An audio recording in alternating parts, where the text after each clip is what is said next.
ดงศิลปะแบบพิเศษเพื่อคำนับสมซื้อผลสำลิดกงประสุมใหญ่ผู้แทนทั่วประเทศครั้งที่12ของพรรคประชาชนปฏิบัติลาวและนึกถึงวันเกิดประธานไกรสอนพรหมวิหารครบรอบ105 ปีภายใต้หัวข้อลาวเวียดนามบทเพลงแห่งมิตรภาพจัดขึ้นในวันที่9มังกรผ่านมาที่สนามกีฬาแห่งชาติหลัก16นครหลวงเวียงจันทน์ให้เกียรติเข้าร่วมของสหายธงลุ้นศรีสุริตเลขาธิการใหญ่คณะบริหารงานศูนย์กลางพรรคประชาชนปฏิบัติลาวพร้อมด้วยภรรยาสหายเงียนวันหุ่งกรรมการศูนย์กลางพรรคคอมมิวนิสต์เวียดนามรัฐมนตรีกระทรวงวัฒนธรรมกีฬาและท่องเที่ยวแห่งสาธารณรัฐสังคมนิยมเวียดนาม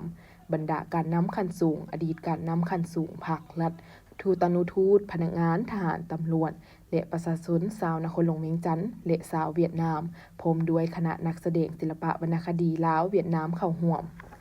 สหายนางสวนสวรรค์วิญญากีตกรรมการศูนย์กลางพรรครัฐมนตรีกระทรวงวัฒนธรรมและการท่องเที่ยวได้กล่าวว่า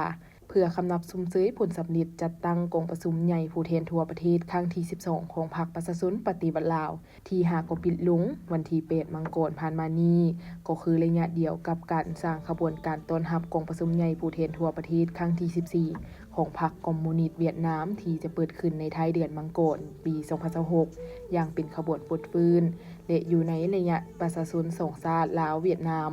พวมเบิกบานมวลซืนและพร้อมกันยืนยันต่อความสำคัญความหมายยุทธศาสตร์ของสายพัวพันลาวเวียดนามลาวถึงสายพัวพันมิตรภาพอันยิ่งใหญ่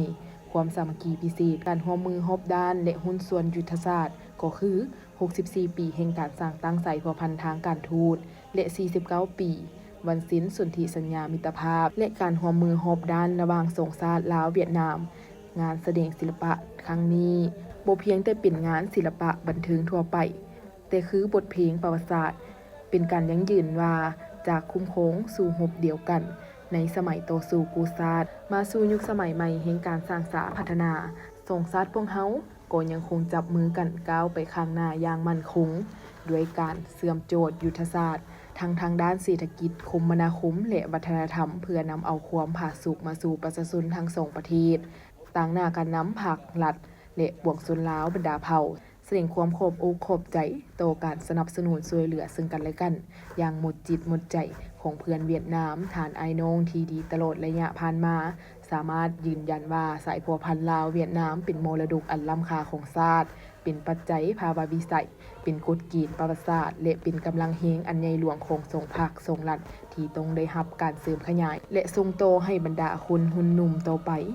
สำหรับการแสดงศิลปะพิเศษลาวเวียดนามประกอบมีบรรดารายการแสดงที่ได้รวบรวมเอาประวัติศาสตร์และปัจจุบันสะท้อนให้เห็นถึงความผูกพันใกล้ชิดและบ่สามารถแยกออกจากกันได้